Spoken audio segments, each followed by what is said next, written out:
Buenos días, espero que estén muy bien. ¿Me podrían confirmar, por favor, si me escuchan y ven la pantalla? Sí, señor. Listo, muchísimas gracias. Bueno, bienvenidos a la clase, espero que estén bien todos de salud. Vamos a arrancar entonces, o continuar con el tema de arreglos, que es el tema que estamos tratando en estos momentos.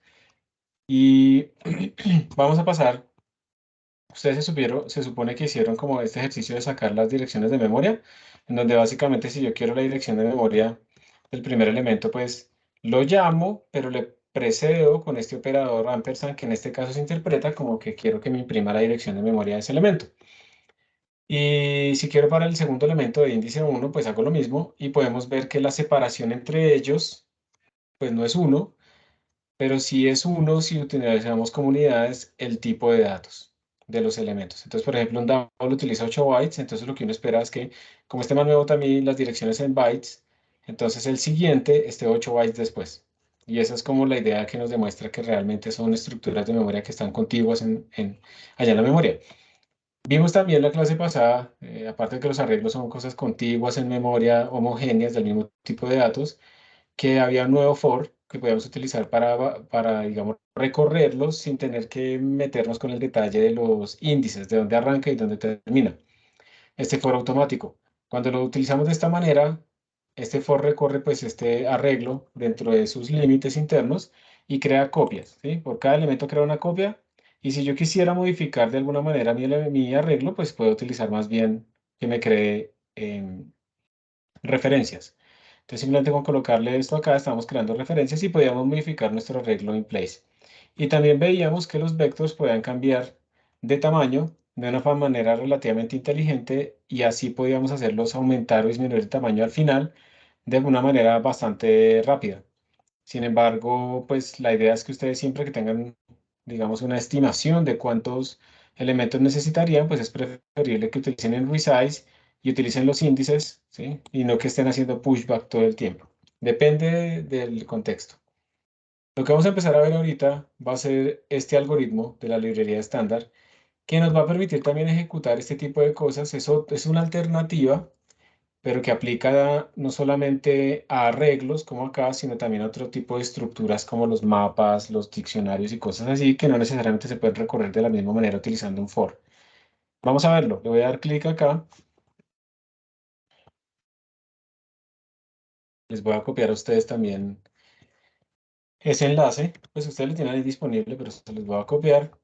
Y este for each es una función o un algoritmo que está definido en la librería algorithm.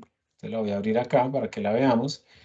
Y tiene como estos manuales. Yo no sé si ustedes en algún momento han tratado de leer estos manuales, pero pues una vez es como que se pierde un poco cuando empieza como a leerlos. Por ejemplo, aquí lo primero es que dice que estas dos implementaciones equivalentes están desde C++20, el estándar, y este está desde C++17. Vamos a mirar el de C++17. Dice, bueno, for each es una template. Tiene una cosa llamada execution policy, un forward iterator y un unary function 2, ¿no? ¿Qué es esa vaina? El execution policy, pues es el que está como acá. Forward first, forward last y function. Yo quiero que se concentren es como en el concepto.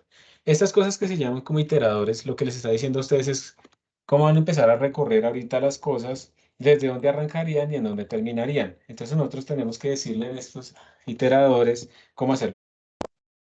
Entonces, de alguna manera tenemos que decirle dónde arrancar, de alguna manera tenemos que decirle dónde terminar y le debemos dar una función para que él lo que vaya a hacer es aplicarle esta función a cada uno de los elementos que estamos recorriendo.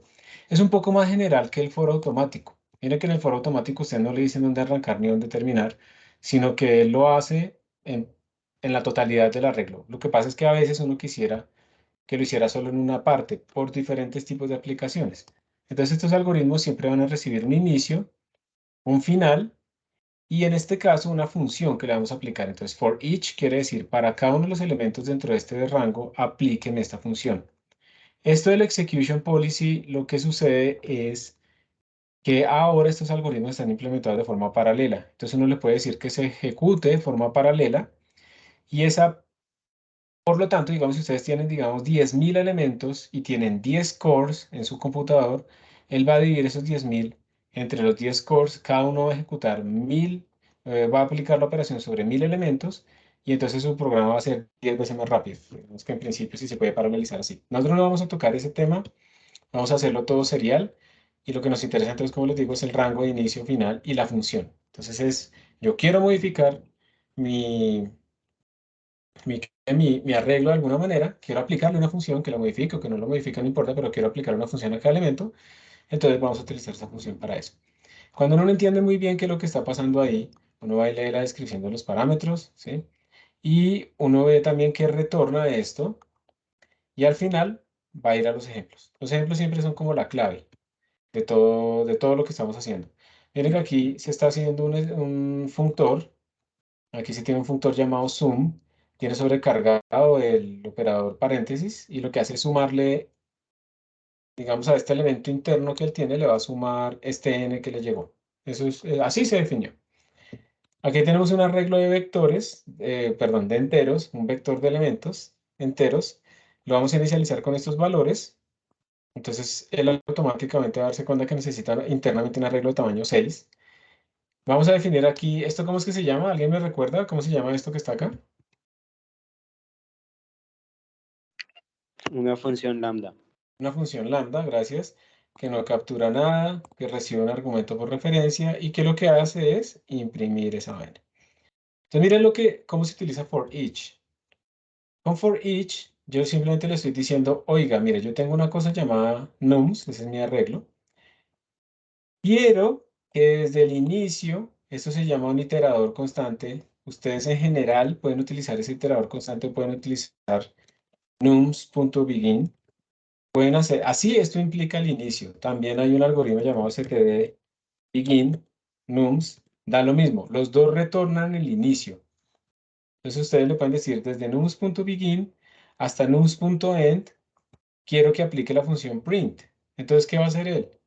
Va a ir, va a recorrer con esos elementos y le va a aplicar esta función. Entonces, primero n vale 3, entonces lo va a imprimir. Luego 4, 2, ta, ta, ta, ta, ta, ta, y con esto le estamos aplicando esta función print a cada uno de los elementos. Eso es lo que hace for each. Miren que aquí con for each estamos aplicándole ahora una función lambda.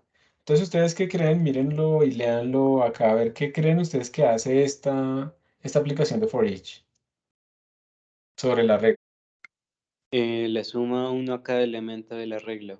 Exacto, los modifica porque la función lambda está recibiendo por referencia no constante y los está aumentando en uno muy bien. Entonces, lo que está haciendo es que cada elemento del arreglo va a valer más uno de lo que tenía. Miren la diferencia, aquí dice end y aquí dice cend. Simplemente es porque este es un iterador constante al final y este es un iterador normal al final. Y yo necesito que sea normal porque voy a modificarlo. Aquí le aplican al arreglo el funtor ese sum. Aquí lo vuelven a imprimir. Entonces, básicamente for each, ahora sí vamos a decirlo coloquialmente, for each lo que hace es aplicar una función a cada uno de los elementos del arreglo. Y ya. Lo que pasa es que el rango puede ser arbitrario. Yo no sé, vamos a ver si esto aquí me funciona. Miren que aquí me salió la ejecución. Observen que este before es cómo son los valores antes, pues al inicio. Y este after, que sale acá, es después de haberle aplicado esta función lambda. Entonces sí aumentó en uno cada uno de ellos. Voy a hacer un experimento acá.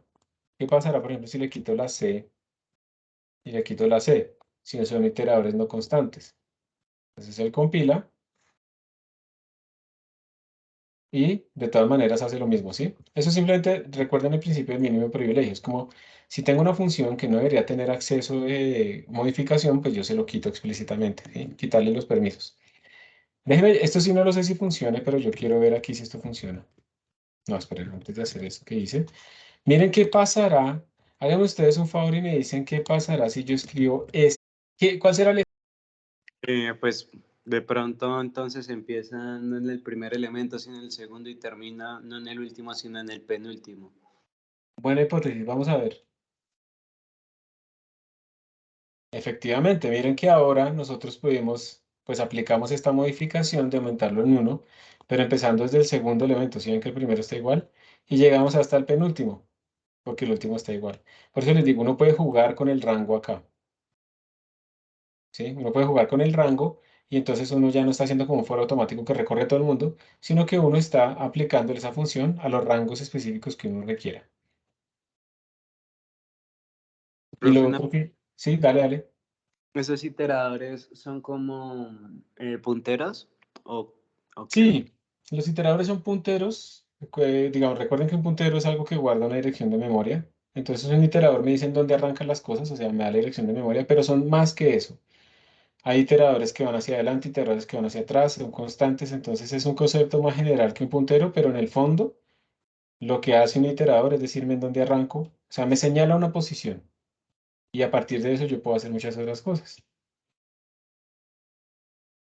Vale, Sin gracias. embargo, con gusto, quiero verificar esto, a ver si esto es equivalente. Lo malo, miren, es que yo acá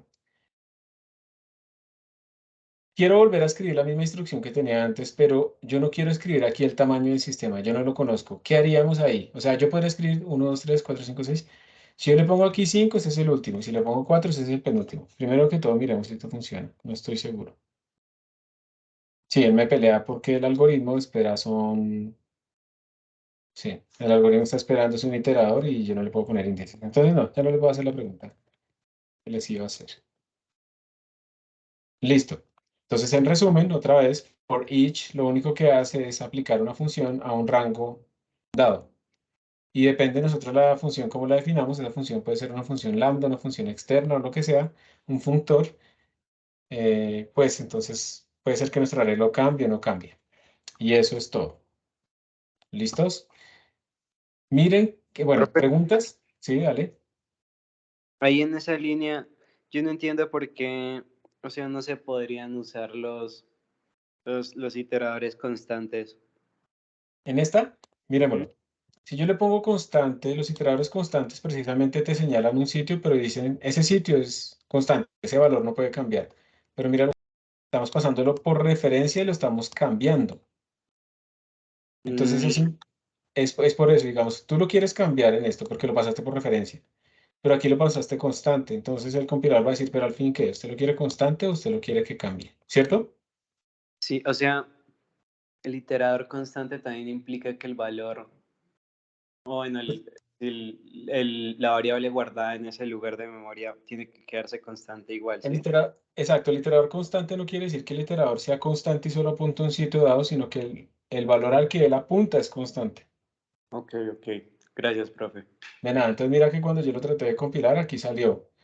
Usted está tratando de cambiar un iterador, bueno, una cosa que es constante, pero usted lo está mandando como una referencia que no es constante. Entonces, no, no se puede. Si yo le quitara este ampersand, ¿será que ahora sí? Pues yo creo que sí, pero, o sea, la función no hace nada sobre el arreglo, Exacto, porque muy bien. coge Porque ahora copia. estamos pasándole por copia, exactamente. El arreglo queda igual, porque este n++ está aplicando sobre una copia de mis datos. ¿Listos? ¿Alguna otra preguntita? En el chat anónimo no hay nada. En el chat del curso no hay nada. Entonces, quería mostrarles que no solamente es el único que existe, el for each, existen muchos más, existe el transform, existe, pero entonces vamos a verlos poco a poco. El for each n es para aplicarle, es básicamente el mismo for each, pero solo a los primeros n elementos. Pero pues, digamos que el for each n es como esta misma cosa, ¿cierto? Ponerle aquí que darle n y ya. Ya le hicimos eso a los primeros n elementos. Entonces, realmente no es que sea como algo muy nuevo. Mm, si ustedes van y miran la librería Algorithm, miren todos los algoritmos que están ya implementaciones. Entonces, básicamente, déjenme ver. Sí. Más o menos de aquí hacia arriba. Todos estos son los algoritmos que ustedes tienen y que pueden utilizar. ¿Cuál es la ventaja de utilizar algoritmos de esta librería estándar? Que es estándar, es portable, pero además que, digamos que les ahorra a ustedes código. Su código queda como más claro y más conciso en vez de utilizar puros for primitivos. Pero además, con esto del execution policy, ustedes ya pueden tener algoritmos paralelizados de forma gratuita. Ustedes simplemente le cambian el execution policy y ya en computadores que tengan 32 núcleos pueden correr su código 32 veces más rápido si les escala apropiadamente, sin hacer nada, solamente diciéndole quiero que se ejecute ahora en paralelo, multiproceso, cosas de ese estilo. Entonces tiene muchas ventajas. Yo no voy a hablar un poco de los rangos. Los rangos es algo que viene en C++20, nosotros estamos como en C++17. Todos estos que son de C++11 en adelante, si los vamos a tocar. Entonces, por ejemplo, estos son algoritmos que verifican si todos los elementos de un arreglo cumplen algo, o alguno de ellos cumplen algo, o ninguno de ellos cumple algo. Entonces, es la forma en que yo puedo verificar si todos son mayores que algo, si son todos menores que algo, se pueden dividir por algo, ¿sí? Entonces, aquí lo abrí. Mm, A ver, yo por ejemplo aquí le estoy utilizando all of. Entonces, todos los elementos que están desde este inicio hasta este final, si todos cumplen este predicado, un predicado es una función que retorna verdadero o falso. Entonces, este malo que está haciendo es recibir un i, y me retorna si ese i es divisible por 2. Entonces, ¿qué estoy preguntando acá? Si todos los números son pares. Y entonces este algoritmo me va a decir si eso se cumple, si todos son pares, todos dan true, con esta verificación, entonces me retorna true. Pero si yo le pregunto con known of, si ninguno de ellos cumple esta cosa, bueno, no vamos a prestar atención a esta sintaxis, a mí sinceramente me parece horrible, entonces no la vamos a explicar, pero con esto verificamos si ninguno de ellos cumple algo. O si queremos solo que alguno cumpla algo, entonces si any of, si alguno de ellos cumple algo, ¿sí? Entonces con eso podemos aplicar para rápidamente encontrar de nuevo hay en execution policy también que puede ser paralelo, pero en general el código se vuelve más corto porque uno simplemente le dice all of cumple esto y ya. No tiene que hacer un for, él se encarga del inicio, del final y de recorrer básicamente todo. Entonces es útil por ese lado. Está el for each, contar. Podemos contar simplemente los elementos que satisfacen cierto criterio. Entonces, cuentes cuántos son pares, cuántos son mayores que 5, cuántos son menores que 5, todo ese tipo de cosas. Encontrar elementos, también copiar, mover, bueno, llenar. Creo que no lo hemos visto, pero tenemos un fill que nos permite llenar nuestros arreglos con algo. Entonces, tenemos aquí un vector. Y aquí, por ejemplo, este vector tiene 0, 1, no sé qué. Y luego le aplicamos el fill y se llenó todo del mismo elemento. Llenarlo de 0, llenarlo de 1. Bueno, son aplicaciones de ese estilo. Déjenme ver si este fill... No, el fill siempre recibe un valor, ¿sí ven? Siempre recibe un valor. Entonces no podemos mandarle como funciones. Sería un for each, si quisiéramos mandarle una función. Transformar, generar, eso de transformar es como coger... Estos son, miren que tienen un input iterator, iterator final. Entonces, esto es como un arreglo de entrada, el primero y el inicio y el final. Un arreglo de salida, el inicio del arreglo de salida y una operación. Entonces, lo que uno va haciendo es, va aplicando esta operación a cada uno de los elementos de ese arreglo de entrada y eso se va guardando en el arreglo de salida. Es un poco más general de lo que hemos visto. Está el generate, que también es asignar los resultados a partir de las llamadas sucesivas a una función entre un rango. Entonces vamos a abrirlo acá. Entonces miren que otra vez este generate recibe una entrada, bueno, perdón, un inicio, un final y un generador, que es una función. Miremos los ejemplos. Miren que aquí, por ejemplo, aquí hay una función f, que lo que retorna es pues un número que va cambiando cada vez que yo la llamo, por eso se declaró estático. Bueno, yo no quiero entrar en esos detalles porque me parece que eso casi nunca lo usa uno, pero básicamente es una función que retorna un número que va cambiando, primero 0, después 1, después 2, etcétera. Entonces miren que aquí en el generate, uno lo que está haciendo es aplicar la función f a cada uno de los elementos. Es muy parecido al for each, ¿sí? Es muy, muy parecido al for each. A mí me parece que es mucho más claro el for each. Remover cosas si cumplen ciertas condiciones, reemplazarlas si cumplen ciertas condiciones, hacer un swap, un intercambio, poner al revés digamos, el arreglo, rotarlo, retarlo, digamos, es como que yo voy a mover los elementos en cierto rango, hacer un shift hacia la derecha, o un shift hacia la izquierda, o revolverlo aleatoriamente, esto lo vamos a utilizar más adelante, sacar una muestra, entonces seleccionamos n muestras aleatoriamente desde una secuencia, sacar los valores únicos. Bueno, hay un montón de algoritmos que en algunas aplicaciones pueden ser útiles. Y es bueno que uno se familiarice con esta librería de algoritmos, ¿sí? Entonces, por favor, pues, echarle una mirada, mirar básicamente lo que existe. Aquí también está el binary search para buscar cosas entre los arreglos, uniones para unir arreglos uno con el otro, también dependiendo de si cumplen o no cierta propiedad. Calcular el máximo, el mínimo, el min-max. ¿Qué más? Bueno, permutaciones. Y aquí ya está la parte de los rangos, pues que esa no lo vamos a tocar. Entonces, esto es para que vean que existen muchísimos. El for each, pues es muy importante, pero es básico. No estamos haciendo muchas otras cosas más. Es que yo no había visto esto, que es lo que utilizan ellos allá. Y entonces, lo que vamos a hacer es coger, vamos a crear un programita básico que declare un arreglo, un vector, ¿sí? Que tenga, digamos, esto mismo, un vector que tenga 4 elementos y le llenamos algunos elementos con cierto valor. Y ustedes van a utilizar for each para que ¿para que qué? Para que dividamos cada elemento por 2. Y luego van a utilizar for each también para imprimir. Una función lambda también que imprima ahí. Entonces esa es la idea. Voy a escribirlo. Acá, voy a tomar una foto. Escribir un programa que tenga un arreglo std vector de 4 elementos. Sí, vamos a utilizar, no, ni siquiera, vamos a hacerlo de 10 elementos. Usar for each. ¿Será que aquí los...? Sí, vamos a utilizar for each. Voy a hacer así primero y después les explico lo que les quería poner acá. Usar for each para imprimirlo. Llénenlo de forma arbitraria.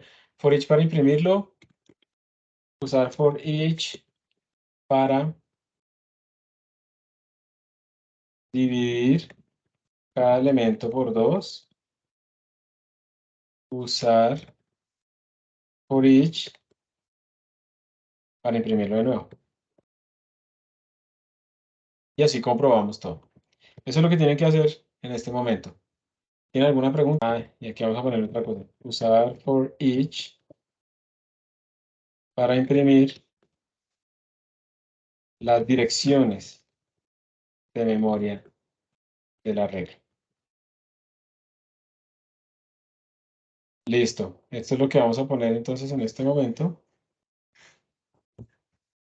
como trabajo en grupo. Los voy a copiar acá para que lo tengan disponible. ¿Preguntas tienen? Entonces, ¿qué es lo que hay que hacer? ¿Ninguna? Bien, entonces vamos a armar los grupos. Eso. 4 de 5 a 6. Dejémoslo así para que haya suficiente gente. Así tengan el celular, hay alguno que le Profe, pueda compartir pantalla. Señor. yo no entiendo muy bien la última como instrucción. Sí, no quiero que imprimas el valor, sino que quiero es que imprimas es la dirección de memoria. O sea, en vez de imprimir como el dato así, data, ponerle el ampersand para que él me imprima la dirección. Ah, ok. Listo. Listo, quedaron prácticamente de todos los grupos de A5. Voy a dejar el primer grupo aquí para que quede grabado y el resto se van a ir. Entonces, para eso tienen 10 minutos. Este código es corto. Entonces, rápidamente y lo envían con los nombres de todos. Recuerden, tan pronto empiece la actividad, por favor, alguien de una vez diga yo comparto pantalla y otra persona anote de una de los nombres de los integrantes del grupo, lo pone en el chat para que el que empiece a compartir pantalla copie rápidamente esos nombres y empiecen a trabajar de una. Acá se va a quedar el grupo que están Nicolás Guzmán, Richard Steven Tiam, Andrés Portela, Gabriel Rueda, Julián Riveros. ¿Quién va a compartir? Nicolás Guzmán, Richard Steven Tiam, Andrés Portela, Gabriel Rueda, Julián Riveros. ¿Quién de ustedes va a compartir pantalla? Yo, profe, yo comparto pantalla. Muchas gracias. Entonces arranquen, van a quedar grabados, ¿no? Entonces, tengan cuidado. ¿Qué dicen? Ya nos vemos. Denme 2 segunditos. Anoten solamente a los que trabajan o que al menos hablan y dicen algo o que escriben por el chat. Si hay alguno que no escribe nada ni nada, no lo anoten en el código. Bienvenido a Orange, mi nombre es Valentina, ¿en qué puedo ayudarte? Vale, confírmame por favor tu nombre completo y número de DNI. Gabriel va a compartir, Richard. Gabriel dijo que iba a compartir. Vale, permítame un momento. 2 segundos. ¿Ya están en pantalla?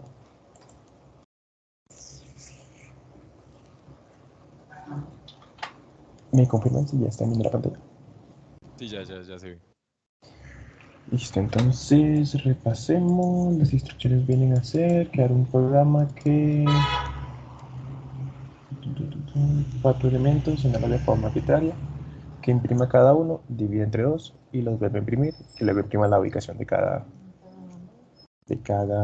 los arreglos, ¿cierto? De los elementos, ¿cierto? Entonces, para eso, Vale, una pregunta, ¿tienes alguna de las líneas del pero contrato? habría que definir la raíz, ¿cierto? Pues viene a ser esto, pero Hola. con 4 valores, ¿cierto? Sí, toca de 4 elementos. ¿Puede ser así? Sí. Sí. Listo, lo Hola, siguiente ¿me escuchas? vendría a ser...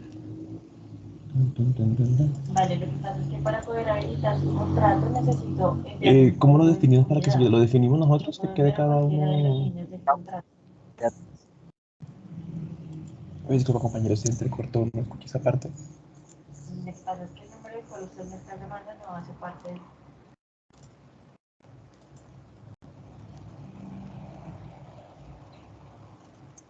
Disculpa, no escuché esa última parte, disculpa, se entrecortó bastante. Lo que pasa es Digamos, que creo que ese los código valores que tenemos que asignarle a los array, pues podríamos ir poniéndolos así al azar, ¿no? O sea, porque les dice de forma arbitraria. Podemos Si no, poner cualquiera, ¿no? Podemos sí, poner sí, como... de Y si una vez ahí. tocamos ese código ahí, o sea, si copia eso, te iba a decir, para que sea muy rápido. Y en este caso usted lo puede realizar por Me este falta un medio, dato, ¿cierto? pero pues tiene que darnos el código de seguridad que nosotros le enviamos. Ahí.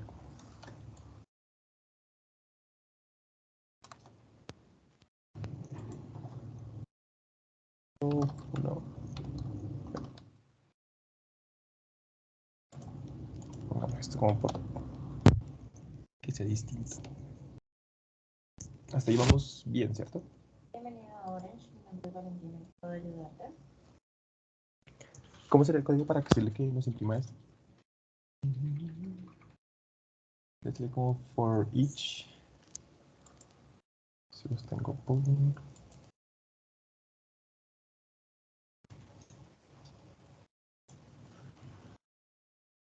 Puedes poner es st 2 for each y ahí ya puedes empezar.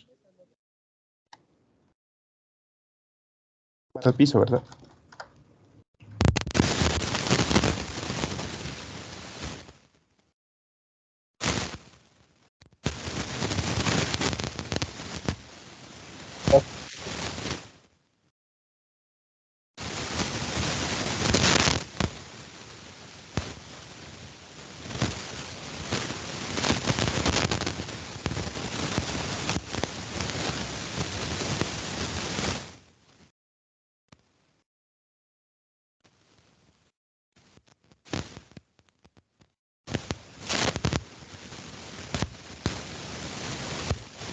Creo que ahí no es necesario que pongas el data 1 en paréntesis, o sea, creo que ahí ya simplemente si lo abres, o sea, creo que ahí empiezas a abrir un paréntesis después del for each y ahí empezamos a escribir como tal lo que quiere que hagamos.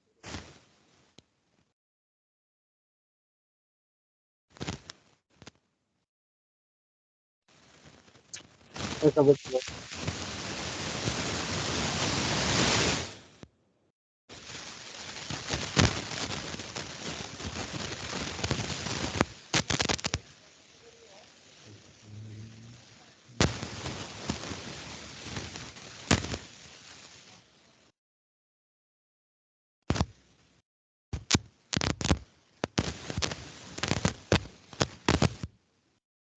digamos, en un ejemplo de los que el profesor tiene más abajo, ahí, o sea, yo copié una parte del código para poder imprimir. O sea, primero él hizo una función blanda y luego adentro del for each escribió pues el nombre de la función, pues para que nos imprima cada valor.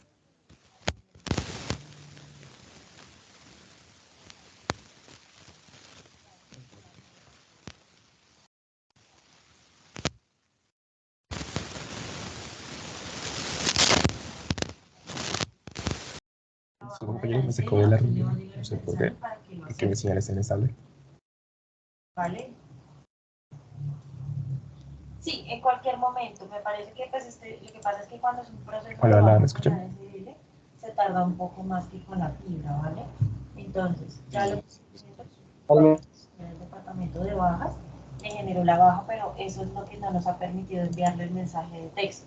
Tan pronto se termine o se Listo, cierre por la ahí solicitud de la compartieron baja de la esto, SDL, le va a autoimprint, tan, llegar tan, tan, el tan, tan. mensaje para que acepte el código, ¿vale? Ese sería el comando para que imprima los primeros datos, ¿verdad? Entonces, pues, Sí, solo que creo que habría que modificarle que no fuera X, sino data 1 creo que sería. yo puedo guardar O sea, como el... teléfono y los datos para cuando ya Vamos nos a aparezca ver. enviada la solicitud, yo me comunico con usted para que me confirme si le llegó el mensaje de texto, ¿vale? ¿Necesita que le lleven algo más? Perfecto. Espero que mi atención haya sido Sería clara. double Gracias por ser hora. data 1. Esto no habría que ponerlo en corchetes. O sea, toda esta parte de acá.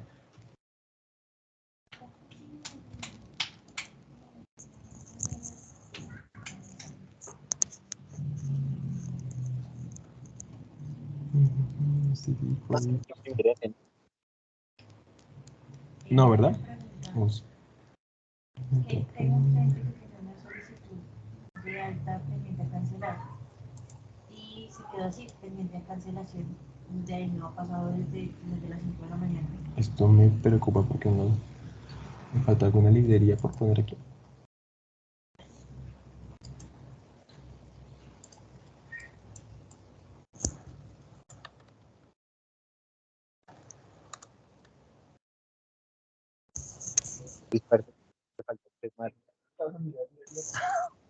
Qué pena, no te entiendo, se entrecorta bastante.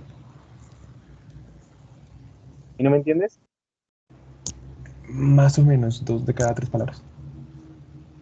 Colocas ahí en el otro, el CEMAT, otra librería, el CEMAT de matemáticas. Incluye Sepat. Así que hashtag. Include. Sería esta, ¿verdad? Ahí no tenemos que cambiar nuestro X. Double data. ¿Data 1? Sí.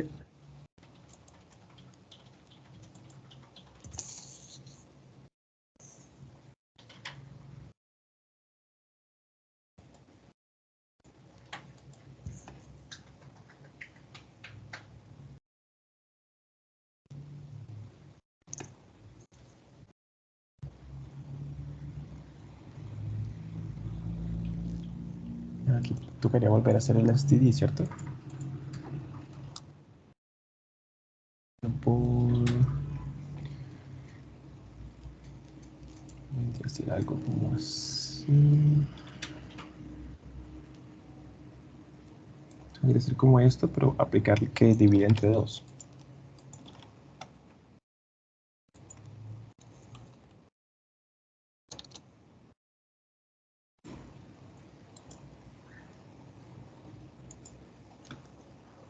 Ahí tendríamos que cambiar esa nums y dejarlo con data.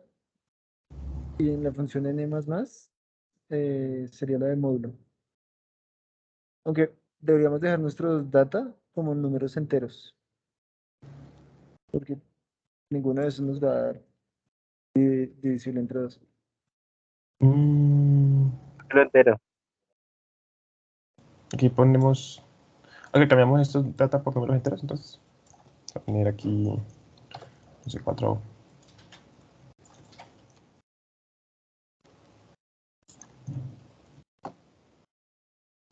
Ahora no tendríamos que ponerle indata, no.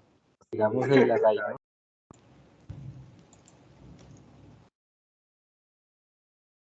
Aquí quería entonces, en este caso. Y este nums también iría data, ¿cierto?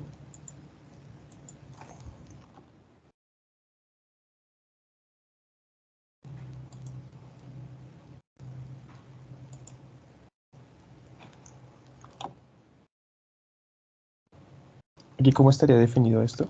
Como un...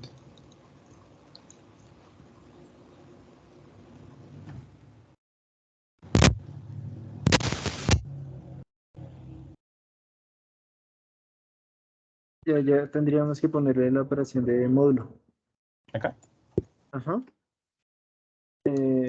Sería data 1, porcentaje 2 igual a 0, si no estoy mal. Pero no estamos trabajando con enteros. Sí, ¿no? Sería como int. Ujú. Porcentaje. Aquí es este, ¿cierto? No, este. El de porcentaje ese, pero tienes que poner el data. Int data 1, ¿no?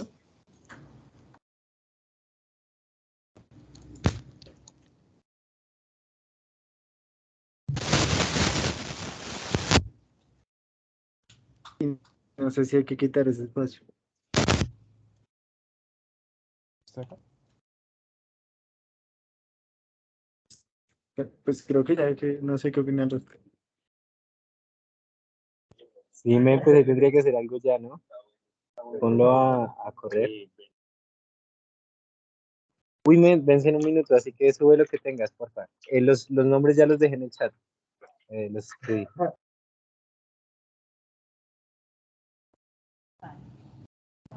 Por favor, nombre completo y número del DNI. ¿Dónde dejaron los nombres? No los veo.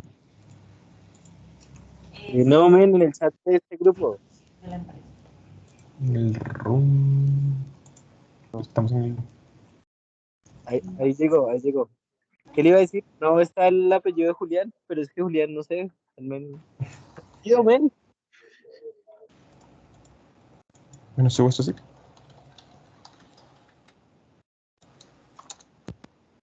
Claro, por los comentados. Men, ya acabó, así que solo copia y pega y manda esa. Ok.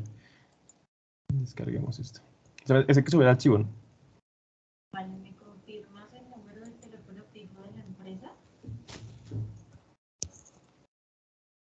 ¿Cómo, profe? No le escuchamos.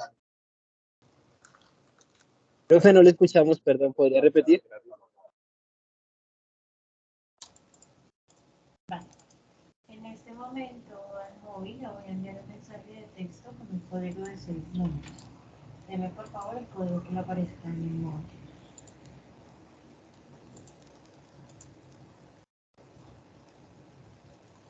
Está en tarea, ¿cierto?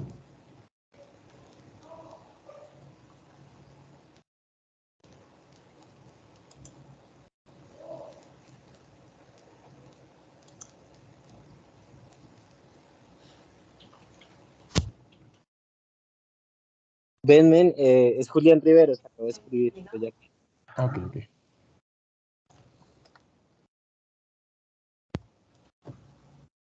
Vale, perfecto. He indicado aquí la línea.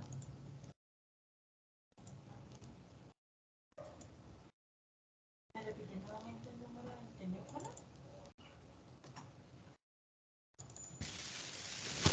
Fijo.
¿Cuál es su capital?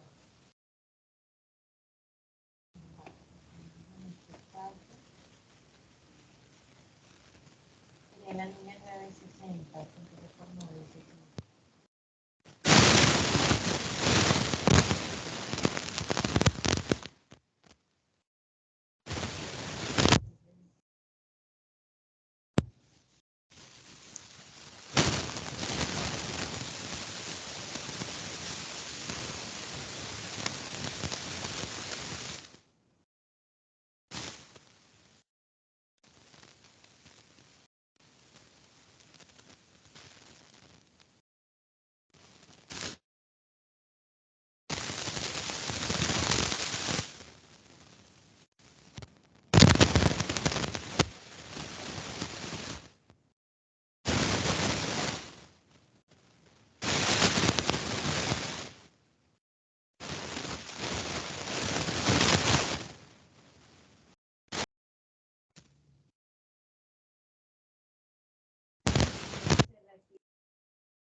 Voy a revisar la cobertura de domicilio.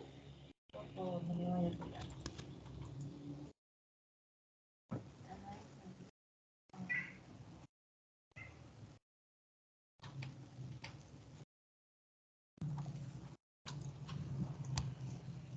Listo, chicos, ya tienen que enviar porque ya se acabó el tiempo. Bueno, envíen lo que tienen, por favor, porque ya se acabó el tiempo y se les va a aceptar hasta que yo empiece a mostrar la solución, que ya es en un minuto. Sí, ahí subimos lo que trabajamos entre todos. Aquí estaba tratando de modificar el código original, pero no supe cómo. Su merced no se tiene que poner Gracias. en los integrantes. Ya lo vamos a ver, no te preocupes. Aquí con la otra ya lo subí. Esta era que Sí, subí. sí, es que él subió ya uno y él quería corregir, a ver si él Ah, podía hacer, listo. Perfecto, perfecto. pero ya tenía ya.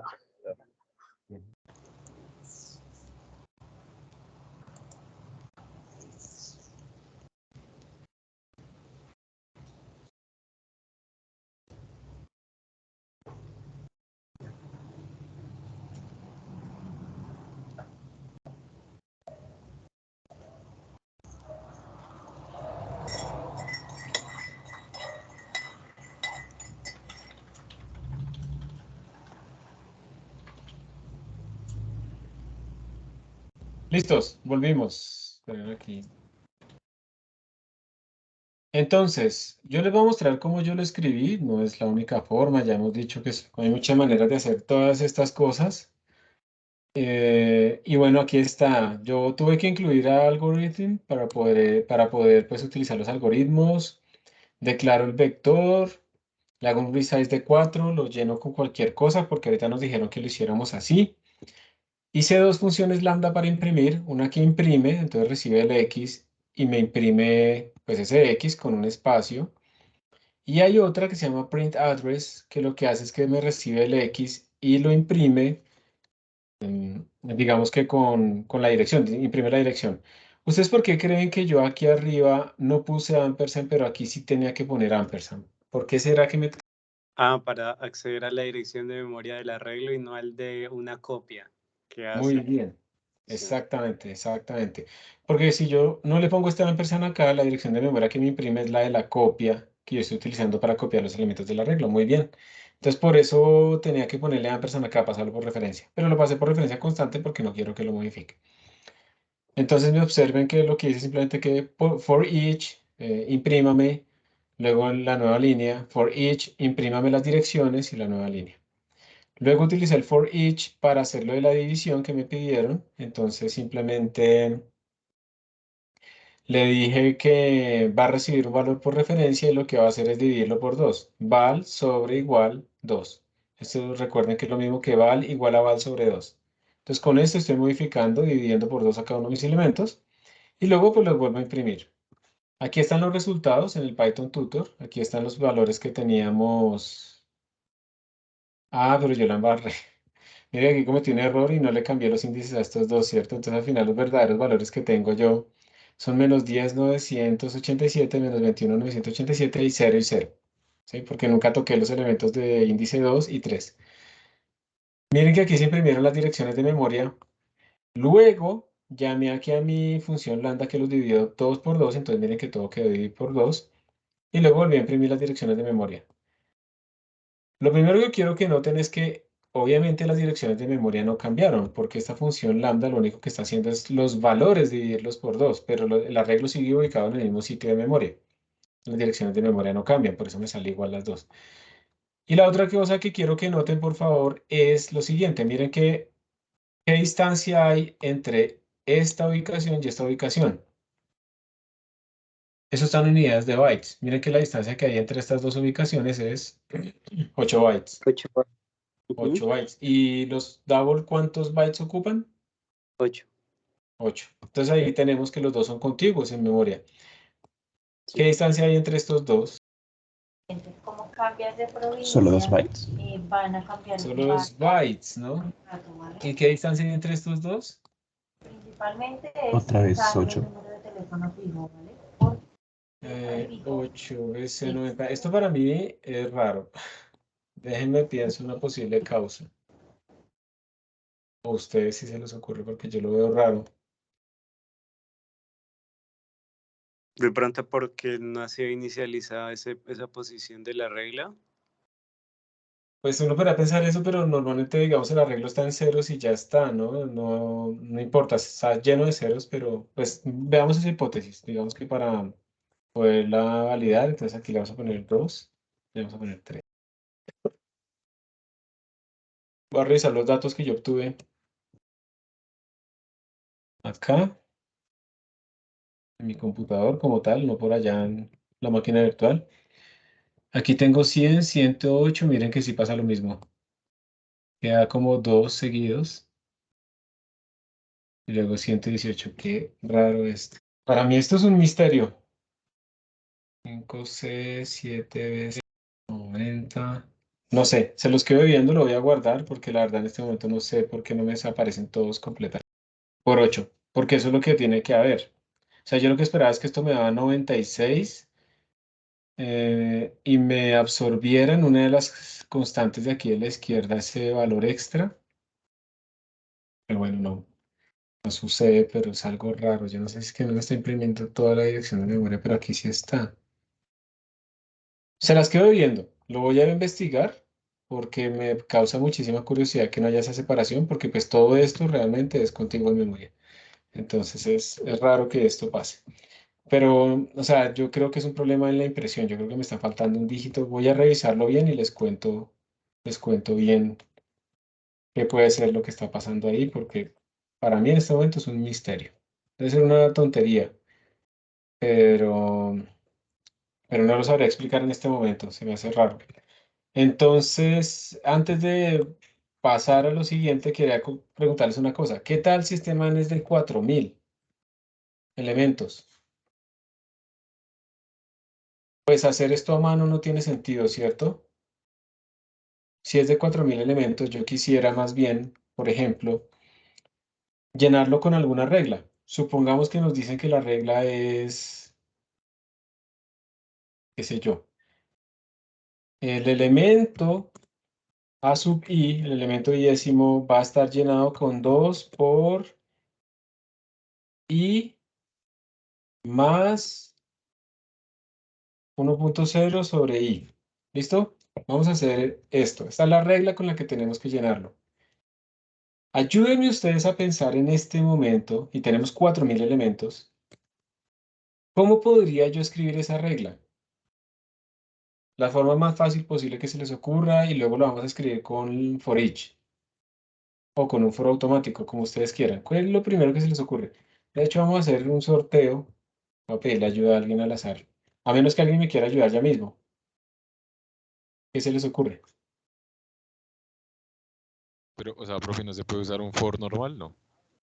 Eso es lo mejor. Digamos que eso es lo que no se le ocurriría inicialmente, ¿cierto? Entonces hagamos un for normal. Llamémoslo for normal. Entonces sería for int i igual 0, mientras i sea menor que n. más i. Y entonces, pues nada, lo único que haríamos sería decir data de i igual a 2 por i más 1 sobre i. ¿Está bien, está mal o hay algo que de pronto debería mejorar? Lo del 1.0, profe. Excelente. 1.0 porque si yo lo dejo como 1 sobre i, estos dos son enteros, entonces se me va a truncar y va a sufrir. Listo, for normal. Sí, Un y punto y ahí, coma. sí, falta el punto y coma. Ah, muchas gracias. Aquí después de la n, ¿sí? Sí. Sí. Es que Y no hay problema en que estemos dividiendo entre 0. excelente. Ese es otro problema. Entonces, cuando yo tengo esta fórmula, yo estaría dividiendo entre ceros si i empieza en 0, ¿cierto? Entonces, supongamos que esto viene de un libro y esto es para 1 menor o igual que n, que i, perdón, menor o igual que n. Son n elementos. Pero nosotros aquí estamos indexando desde 0. Entonces, ¿qué habría que hacer? I más 1. I más 1. Muy bien. Muy buen ojo. Listo. Esta supuestamente sería la forma correcta. Ahora yo quiero que pensemos, a ver, ¿quién quiere hacerlo con for each? Levante la mano. La otra opción es hacerlo con for automático. Primera opción. Bueno, más, saben que votemos acá. Vamos a hacer un pool ahí rápido. For each. Eso es para que vean que todo. Háganme el favor y voten a ver cuál quieren de las dos que hagamos. La versión equivalente, ya sea con for each o con for automático. Uy, for each va ganando ahora sí. Vamos a contar 10 segunditos más. 9, 8, 7, 6, 5, 4, 3, 2, 1, 0. Listo. Entonces con for each automático, ahí les quedan los resultados. Pues vamos a mirarlo. ¿Dónde era que estábamos? Python Tutor, ¿no? Vamos a poner aquí el comentario. For each. A ver, yo voy a escribir algo y ustedes me van a decir si eso está bien o está mal. Entonces, de for each, le voy a decir data.begin, data.end. Y aquí voy a hacer una función que le aplique esa función lambda a todo el mundo. Y en esa función lambda, como los voy a modificar, le voy a pasar cada valor por referencia. Entonces sería double val, le voy a llamar. Y acá le voy a decir val igual a 2 por i más 1 más 1.0 sobre i más 1. Punto y coma y terminé. Voy a darle un enter aquí para que quede más cortico y lo podamos ver. Es fácil. ¿Listo? ¿Qué dicen? ¿Va a funcionar? ¿No va a funcionar? Sí funciona. Voy a comentar, voy a ponerle solo 4 para que no salga tanta cosa impresa. Y voy a comentar esta parte. ¿Esto funciona? Sí. Voy a comentar el for normal. Miren lo que me salió. Error. Y no está declarado. Claro. De hecho, aquí también, incluso si yo les comentara esto, también me va a salir el mismo error porque este i es local. Este ii es local. ¿Dónde declaro este ii?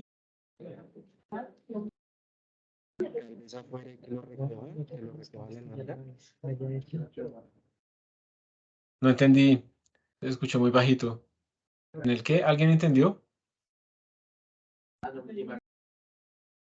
No entendí. Pues una opción es declararlo antes de llamar a la función for each. Y en la función lambda, pues agregar otra línea en donde se le incremente en 1 al i. Listo, muy bien. O sea, lo declaro acá y a la función lambda, se la voy a poner así la función lambda para que Veamos las dos instrucciones. Entonces le vamos a añadir aquí y más. ¿Sí? Sí. Listo. No, todavía no me funciona. Mira lo que está diciendo el error. Profe, eso Toca no estaría mal capturar por lo el- del... ¿Eso no estaría qué? Profe, o sea, es que eso no estaría mal por lo que ya el for each está recorriendo cada i, o ahí estoy equivocado. Pues es que el for each está recorriéndote el arreglo, pero él no tiene índices. Él recorre los elementos. Digamos que él tiene unos índices internos, pero no están expuestos a nosotros. Precisamente eso es lo que quiero que ustedes vean. Que como aquí no está expuesto el índice, a nosotros nos toca poner el índice, ¿cierto? Porque el for each está recorriendo los elementos, pero no nos da el índice en el que va en este momento. Entonces, estamos tratando de poner el índice, pero ¿qué nos falta hacer para que esta función lambda pueda manipular este i? Habría que meterle entre los paréntesis cuadrados, ¿sí? Hay que capturarlo, exactamente. Entonces lo voy a poner así, ¿está bien? Sí, creo. ¿Qué pasó? ¿Referencia? Tal vez. Esta captura es captura por copia y la estamos tratando de cambiar. ¿Qué hay que hacer para que él modifique la variable? ¿Capturar cómo? Por referencia. Y entonces, ¿cómo hago eso? Habría que ponerle un ampersand ahí antes del i. Eso. ¿Listo? O sea, nuestra intención, muy bien, eso es. Nuestra intención es cambiar este índice. Entonces debemos capturarlo de una manera que permita cambiarlo. Vamos a ahora sí. Entonces, bueno, lo voy a dar así, ta. Él está haciendo el for each. Voy a esperar, voy a hacerle rápidamente. Si le tengo 4, sí. Hasta que me lo imprima. Y ahí está, miren. Apareció apropiadamente lleno, ¿sí? 3, a ver si ustedes empiezan a reemplazar en esta regla. Cuando i vale 1, les daría 2 más 1, les da 3. Luego cuando i vale 2, les daría 4 más un medio, 4,5, y así sucesivamente. Entonces, efectivamente, sí está ¿qué? Sí está haciendo la inicialización como nosotros queríamos. Y pues ustedes, digamos, al final deciden si les parece más fácil el for normal o les parece más fácil este otro. Depende, o sea, no es que el for each va a reemplazar siempre el for normal, ni el for normal al for each. Cada uno hace una cosa y uno escoge en sus aplicaciones cuál de los dos utilizar en el rango más apropiado.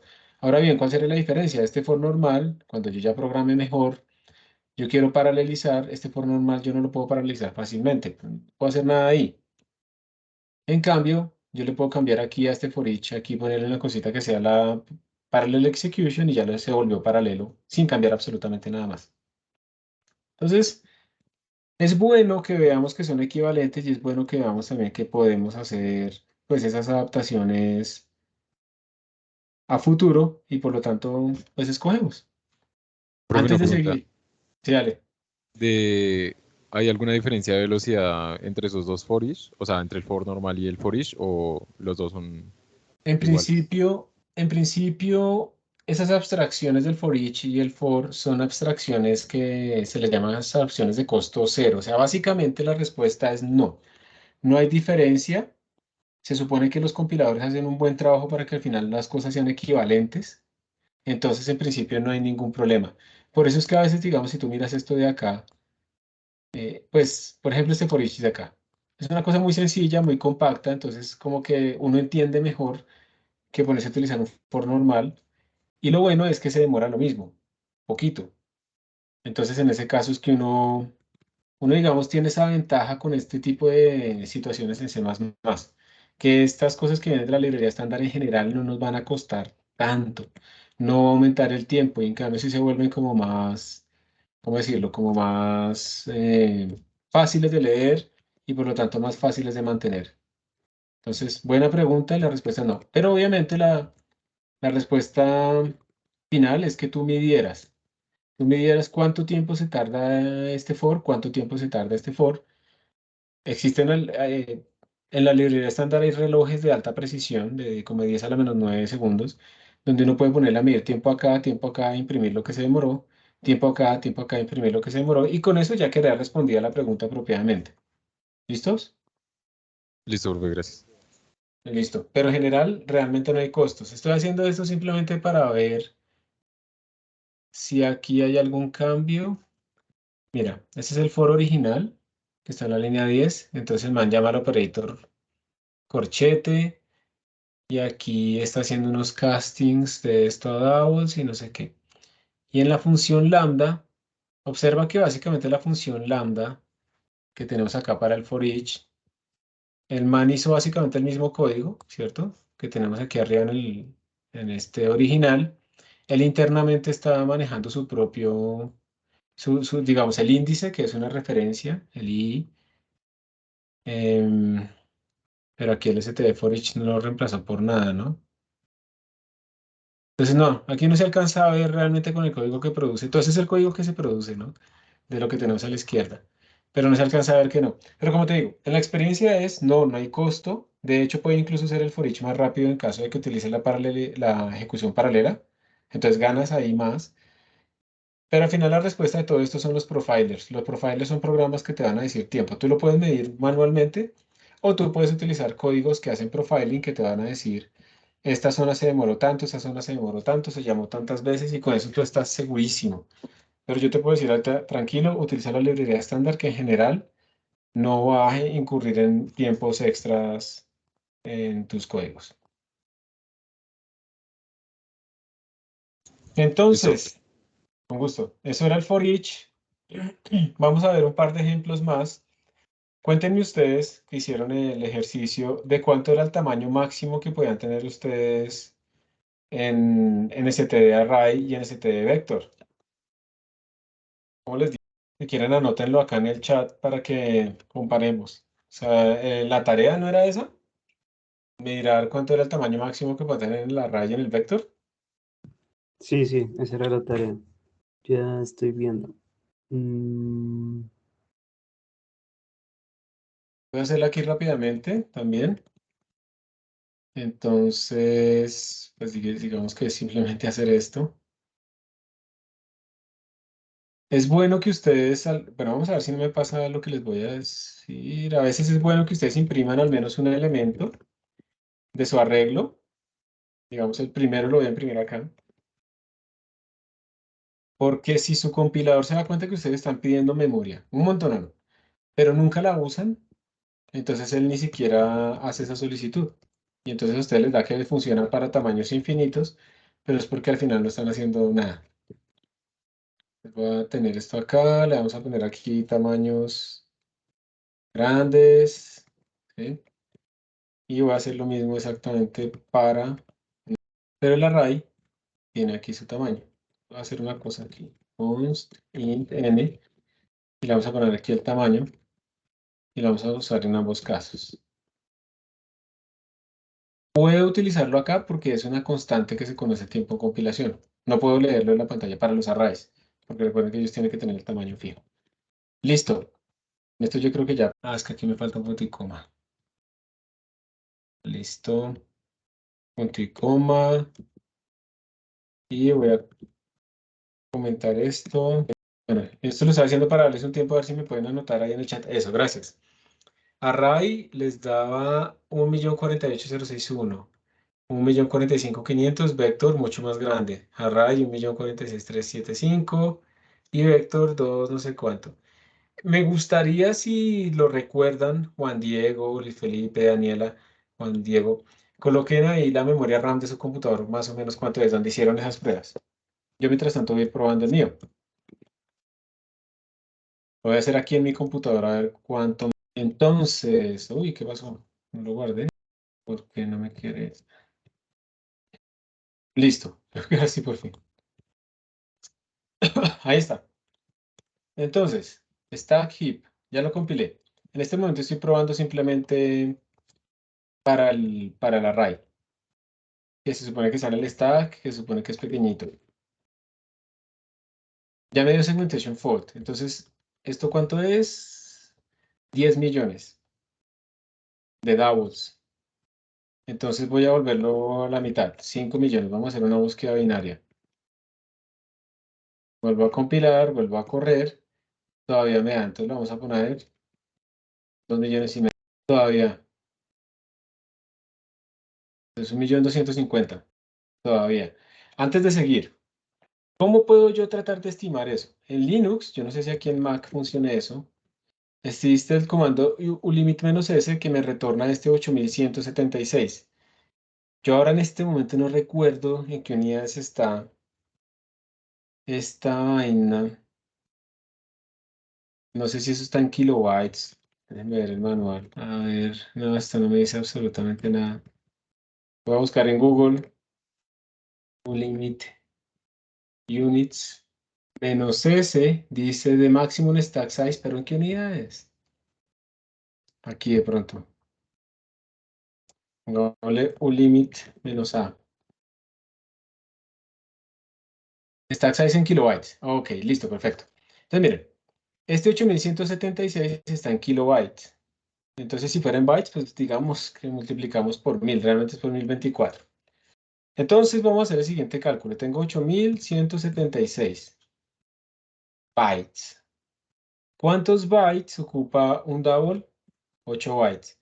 Entonces yo esperaría que el tamaño máximo que yo puedo meter en el array que va en el stack es de 1.022.000. Estamos bastante cerca en este momento que veníamos probando, ¿cierto? Estábamos en 1.250.000 y todavía me da segmentation fault. Entonces si le pongo 1.000.000,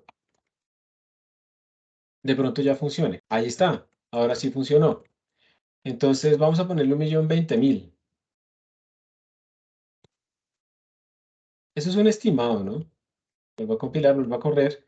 Todavía funciona. Y si le pongo 1.023.000, está bastante cerca del límite. Todavía funciona. 25.000. Eso no es exacto. Si uso con 1024 todavía funciona. 35.000.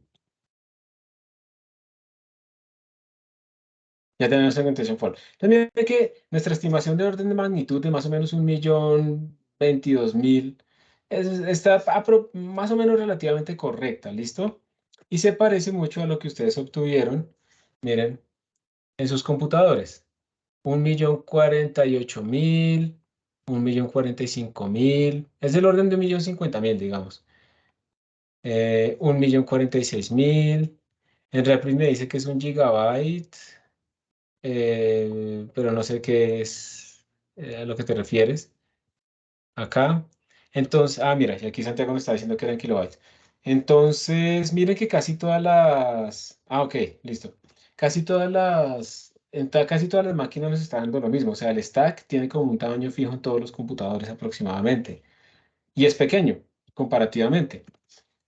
Pues uno diría un arreglo de 1.050.000, pues es grande, ¿cierto? Pero para aplicaciones reales eso puede ser muy pequeño. Pero lo importante es eso. Pero ahora, obviamente, la memoria heap, que es lo que queda en la RAM, eso Profe, sí una va a cambiar. pregunta. Sí, dale.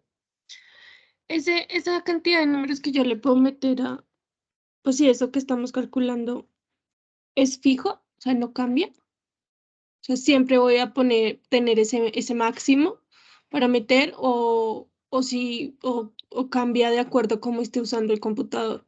Yo sé que cambia de acuerdo a cada computador, pero por ejemplo en mi computador siempre va a ser fijo independientemente de las operaciones que esté haciendo el computador.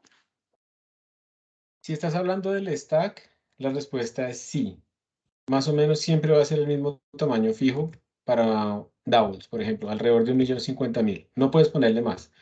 No importa si tú quieres utilizar, no sé, no importa las operaciones. Mira que este programa que me está botando el segmentation fault va a hacer una cosa, va a compilar con los sanitizers para ver cuándo se está muriendo, ¿sí? Para ver si él, porque yo no sé cuándo se está muriendo, yo no sé si él me dio la memoria y se está muriendo en esta línea, por ejemplo, puede ser. Le voy a poner el address, yo creo que con este es suficiente. Le voy a poner "-g" para que me diga la línea y lo voy a ejecutar. Y entonces mira que el address sanitizer me está diciendo que ocurrió un buffer overflow en la línea 5. Y si yo voy a este código, lo voy a poner acá para que lo veas directamente el código, stack heap. Mira que la línea 5 es la función main. ¿Esto qué quiere decir? Cuando dice que se murió en la función main es porque cuando el programa va a tratar de ejecutar este código teniendo en cuenta que los arrays son de tamaño fijo y se tienden a ir al stack, él trató de pedir esta memoria desde el inicio, tan pronto se llamó la función main. Y ahí se murió porque no alcanzó. Entonces, en otras palabras, no importa las operaciones que tú hagas por aquí debajo ni nada de eso, él ni siquiera pudo crear el arreglo porque se salió del límite máximo que tiene el stack. Por eso los arrays hay que tener mucho cuidado si uno los va a usar, porque uno tiene un tamaño fijo que, como te digo, es alrededor de 1.000.000, digamos, que puede parecer grande, pero no necesariamente es tan grande, ¿sí? Para diferentes aplicaciones. Entonces, independiente de las operaciones que vayas a hacer. Entonces, por ese lado, a veces es preferible utilizar el vector, porque el vector, ese sí va a depender del computador, porque depende de la memoria RAM que tú tengas disponible. Si tú tienes un computador con 8 GB y tienes un computador con 16 GB, el stack siempre, siempre, siempre está limitado en 1.000.000 de elementos double. Pero el heap, que es lo que sobra, pues va a ser más grande en el 16 GB que en el de 8, porque te va a sobrar más en el 16. Entonces, por eso es que nos vamos a acostumbrar a utilizar vector. ¿Sí respondí tu pregunta? ¿Sí era más o menos eso? Sí, lo que pasa es que yo cuando estaba haciendo este ejercicio me pasó que yo le ponía un número y antes de ese número como que no me daba segmentation fault. Llegaba ese número y me botaba segmentation fault, entonces yo decía como, bueno, es este. Pero lo volví a probar y ahora sí me funcionaba y ya no me botaba el segmentation fault.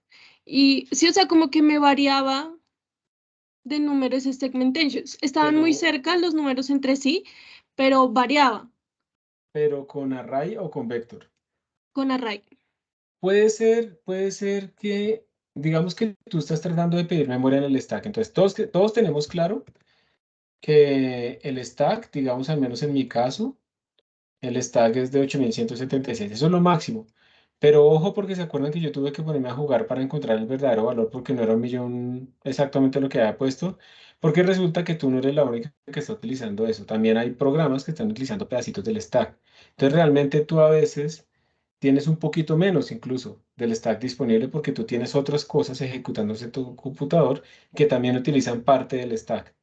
Y entonces puede ser que tú ejecutes el mismo programa en diferentes tiempos y en cuanto al computador, esos diferentes tiempos pueden requerir o pueden significar diferentes programas que están ejecutándose en ese momento y por eso no te va a dar exactamente el mismo, muy cercanos, pero no exactamente el mismo. Entiendo. Listo, bien. Y lo mismo va a pasar con el vector, porque bueno, nos va a dar hartísimo, muchísimo más, pero pues no siempre vamos a tener acceso al máximo posible porque hay otros procesos ejecutándose, por ejemplo, Firefox y demás comiéndose un montón de memoria. Entonces, si uno quisiera tratar de llegar al máximo, tendrá que tener su computador básicamente ejecutando solo el sistema operativo y lo que uno está corriendo, nada más. Buena pregunta, porque esto es lo que nos permite pensar a nosotros también, que en el computador pues tenemos recursos compartidos y no siempre se da lo que uno piensa, ¿no? Como esos máximos, uno no los tiene todos completamente disponibles. Ahora lo que voy a hacer es el vector. Esperen, le hago un cambio. Le voy a poner aquí n. Yo para estar seguro que estoy corriendo las cosas, tengo que correr este man acá, tengo que dejar esta n acá. Vamos a imprimir un mensajito por si acaso, porque a veces uno se confunde y no recompila. Probando con n, listo. Entonces ahora vamos a probar con el mismo valor que nos está dando segmentation fault, lo vamos a probar ahora con el vector. Vamos a ver qué pasa.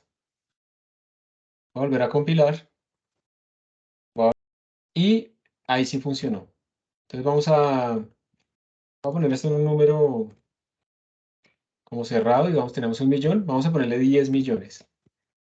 Obviamente la array ya no funcionaría en este caso. ¿Sí o no? Funcionó. Entonces ya, en este momento ya está demostrado que el vector tiene acceso a mucha más memoria, que depende de la memoria RAM total, comparativamente con el array. Díganme ustedes un número que yo le ponga aquí a ver cuándo mato mi computador tiene 32 GB de memoria RAM. Que lo mismo, los 32, pero entonces voy a bloquearlo, ¿no? Se me puede estar bloqueando mi computador porque entonces yo estará quitando la memoria RAM a otros procesos. Esos procesos entonces tendrán que ir al disco duro. Aunque estos Mac nuevos son muy rápidos escribiendo como en el disco duro, De todas maneras voy a tener un problemita, pero bueno, tratemos de hacerlo. 32 gigabytes, eso quiere decir 32.000 millones. 1, 2, 3. Esto es en bytes. Un arreglo pues, me va a ocupar, pues un double me va a ocupar esto. Entonces yo podría en principio pedirle 4.000 millones. ¿Listo? 4.000 millones de elementos aproximadamente. ¿Por qué no le pongo 4.000 millones acá? ¿Cuál creen que va a ser el problema que le pongo aquí? 4.000, 1, 2, 3 y 1, 2. ¿Qué? ¿Podrá haber un problema aquí? De pronto habría que, en vez de usar int, usar long. Buenísimo, muy bien. Porque recordemos que los enteros signados van como hasta 2.000 millones, una vaina así. Y entre menos 2.000 millones a 2.000 millones. Entonces aquí tengo uno de flow. Pero hagámoslo. Tal vez se me olvidó eso. Entonces voy a compilar. Entonces mira que aquí el mismo compilador me está diciendo, oiga, pilas, usted está haciendo la conversión implícita entre un long y un constant, bla, bla, bla, y va a tener un valor negativo. Yo igual lo corro. Y entonces me dice que, mire, tuve un overflow, entonces tengo un valor negativo. Y entonces obviamente pues no me va a pedir memoria con un valor negativo. Entonces vamos a convertirlo en long. ¿Ok? Y vamos a ver. Una vez se aprende más de estos errores y experimentando, ¿no? Probando con n igual a 4.000. Vamos a ver si mi computador está respondiendo. Miren, ¿por qué se está demorando tanto en imprimir? Está generando, el uso de mi memoria RAM se está incrementando. Ya le puse una presión gigantesca, estoy en 83%. Miren que yo tengo un montón de aplicaciones que ya están ejecutándose, comiéndose 13.7 gigabytes. Miren cómo está creciendo la memoria a punto A, mire, 22 gigabytes, 23 gigabytes, 24 gigabytes. Es terrible, miren, se está comiendo toda mi memoria RAM. Yo no debía haber hecho esto. Tengo miedo porque creo que me va a salir. Ahí quedó, 32, 33, 34 gigabytes de memoria RAM. Increíble que todavía está respondiendo el mouse al menos. Miren, allá imprimió. Y ahora se está demorando un montón. ¿Ustedes en qué creen que se está demorando en este momento si ya imprimió el primer elemento? Ya terminó. Creo que ¿Señor? se demoró tanto después de imprimir el primer elemento, eliminando como tal. Exacto, liberando la memoria. Ah, Miren, lo que pasó en este momento en mi computador, o sea, yo cuando había hecho esto en otras pruebas, en otras máquinas, las bloqueaba completamente. Porque yo acababa completamente la memoria RAM y entonces me iba a utilizar memoria del swapping de paginación, que eso es emular la RAM en el disco duro. Y eso se vuelve 1000 veces más lento. Es cuando ustedes abren muchas pestañas de Chrome, tienen poquita RAM, tienen muchos programas abiertos, se quedan sin memoria RAM y el computador se les pone súper lento. Que ustedes dan clic y no pasa nada, no se mueve el mouse, ¿sí? Es horrible. Y entonces ahí están fregados. Tienen que esperar hasta que se libere memoria de alguna forma o acabar esos procesos que consumen mucha memoria. Por eso es que una de las actualizaciones iniciales que uno le va a hacer a los computadores viejos, lo más fundamental es primero aumentarle la RAM. Y lo segundo, cambiar el disco duro a uno de estado sólido.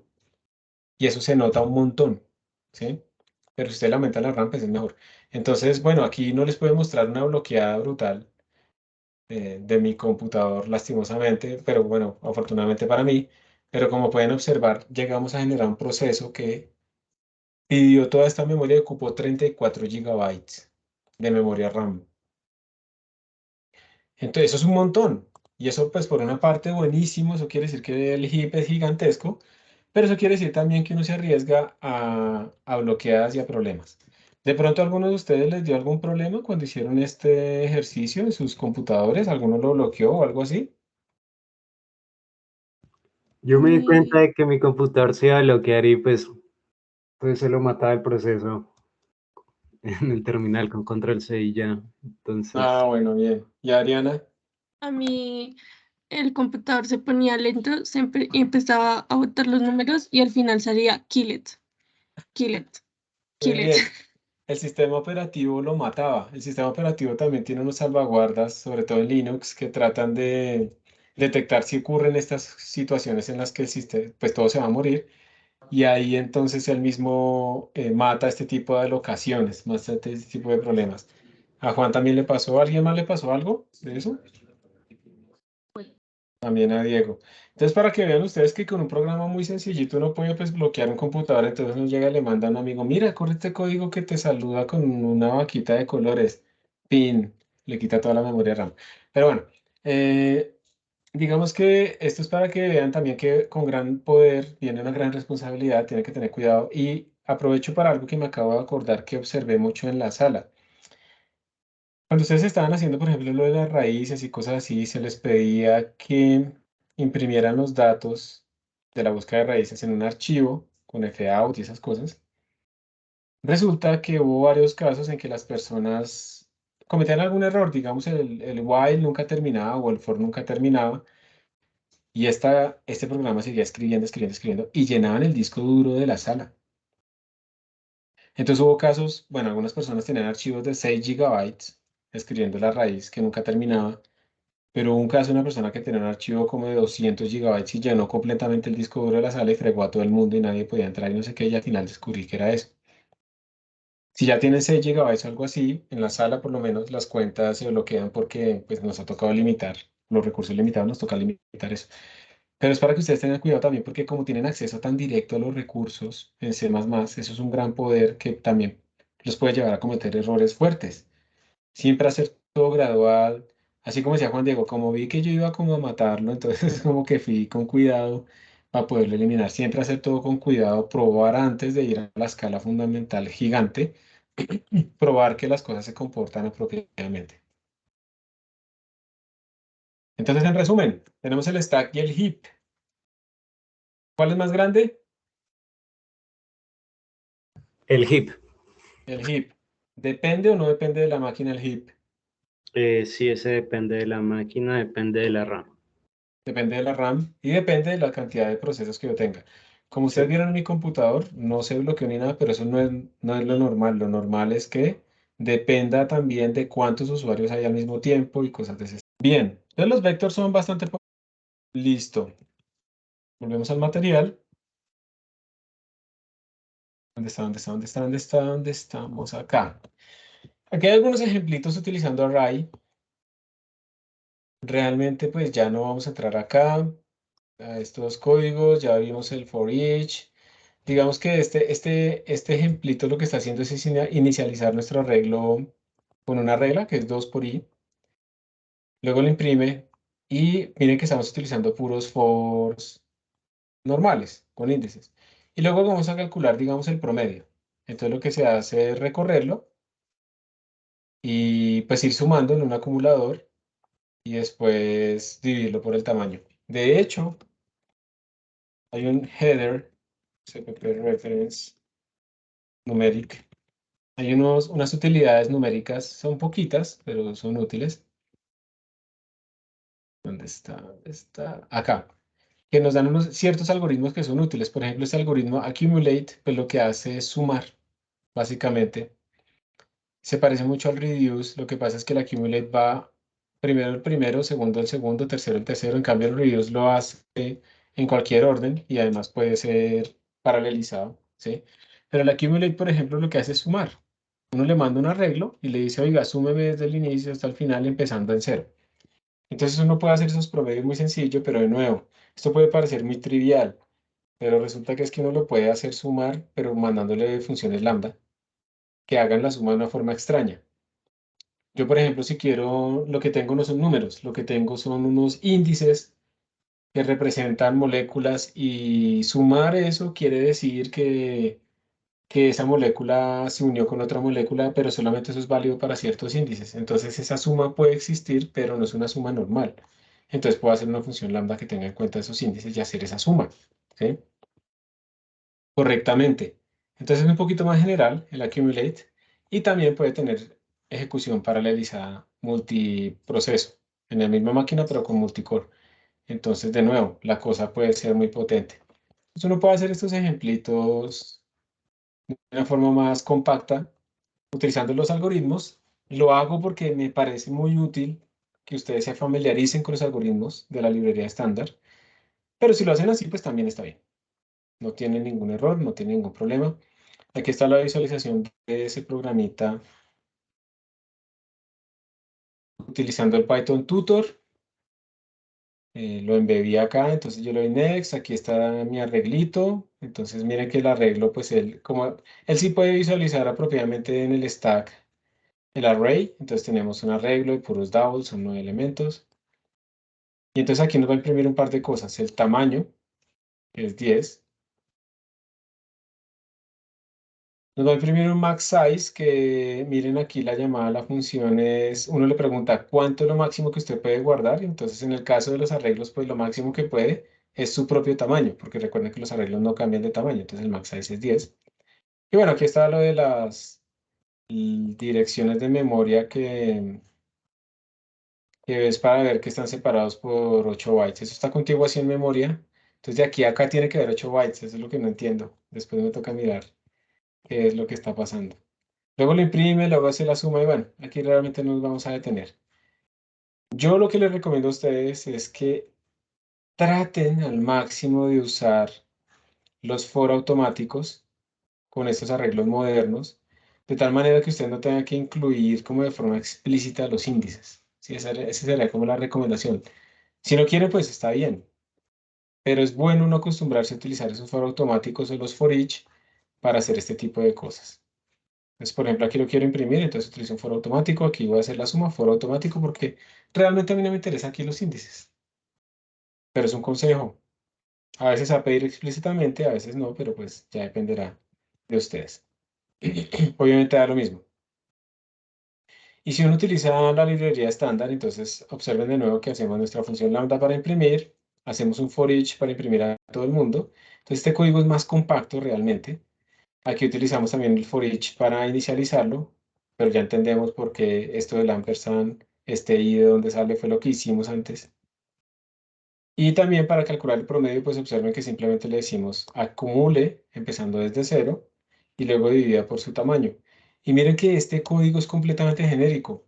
Si nuestro arreglo arriba cambia de tamaño, se vuelve de 20, de 1000, de 100.000, de 1.000.000, este código no cambia. Este código no cambia. Y este código no cambia. ¿Sí? En cambio, si yo utilizo los fors con los índices explícitos, pues tengo que también tener cuidado de haberlos escrito de una manera apropiada. Entonces, pues esa es como la recomendación. Bueno, aquí aparece el mismo ejercicio con el array, no sé qué cosas. Y pues ahora para la siguiente clase lo que vamos a hacer es trabajar un poquito con el vector, que es al final la estructura fundamental que vamos a utilizar nosotros para simular nuestros arreglos. Luego de hablar de esos arreglos unidimensionales de los vectors, vamos a hablar de arreglos bidimensionales. Y entonces vamos a ver que esos arreglos bidimensionales hay dos maneras de hacerlo. Una, que es hacerla como un arreglo de arreglos. Entonces uno tiene esto, que una matriz es un arreglo de arreglos. Yo primero declaro un vector de vectors y ese vector interno es un vector de doubles. Eso es horrible. Lo otro que vamos a hacer es modelar estas cosas bidimensionales utilizando trucos con índices. Estas flechitas no se ven. Trucos con índices precisamente para que parezcan cosas bidimensionales. Entonces vamos a decir, tengo un arreglo unidimensional, pero ese arreglo unidimensional está dividido en filas. Y entonces, jugando con los índices, uno puede modelar arreglos bidimensionales, pero a partir de arreglos unidimensionales. Y esto, aunque nos va a costar un poquito, es la forma en la que vamos a implementar nosotros los arreglos matriciales, porque estamos asegurándonos de que nuestro arreglo es contiguo en memoria. Esto casi no lo enseñan ustedes en ningún curso de programación. Ustedes van y cogen cualquier curso de programación y nunca les van a enseñar este tipo de cosas porque son programaciones genéricas, pero esto que estoy mostrándoles acá es la forma en que se utiliza en computación científica y en computación de alto rendimiento. Uno tiene que asegurarse de que las cosas sean contiguas en memoria. Y cuando uno hace vectors de vectors, eso no es contiguo en memoria. Entonces tenemos problemas, ¿sí?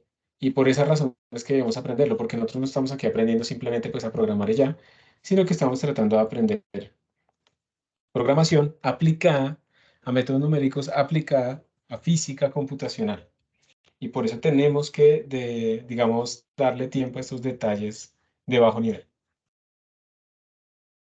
Y eso es lo que vamos a hacer en la siguiente clase. Pues no quiero como empezar ahorita porque sé que deben estar como recalentados. Entonces, pues no vamos a empezar ahí. Y vamos a hacer ejercicios. O sea, el vector, pues vamos a hacer un programa de ejemplito muy rápido para jugar con el vector. La otra cosa chévere que ustedes utilizan en la librería estándar es que los algoritmos for each y todo eso funcionan para vectors o para arrays. Da igual. Y vamos a hacer algunos ejercicios en la próxima clase con los vectors, pues para familiarizarnos con su uso. Hacer estadísticas, normas P, hacer shuffle para mover los histogramas. Bueno, vamos a hacer varias cosas con los vectors. Y listo. ¿Tiene alguna pregunta? Entonces, con esto podemos terminar el día de hoy. Un momento, acá hay una preguntita. ¿El heap solo usa el espacio de la memoria RAM que yo puse por default en la máquina virtual? En mi caso son 2 GB. Sí, sí, sí, sí. Si tú estás ejecutando en la máquina virtual, ella ya no puede ver la RAM de tu computador, ella solamente ve la de esa máquina virtual. Entonces el sistema operativo dentro de la máquina virtual va a tener solamente 2 GB disponibles. El heap máximo va a llegar hasta allá. Pero de hecho vas a tener mucho menos disponible. Entonces sí. Bueno, entonces que estén muy bien. Nos vemos. Estén pendientes de cualquier tarea o algo así. Nos vemos en la próxima clase. Señor. Profe, me gustaría aclarar una duda, pero pues al final de Ah, con mis listo. compañeros. Listo, listo. Yo espero. Que estén bien. Chao.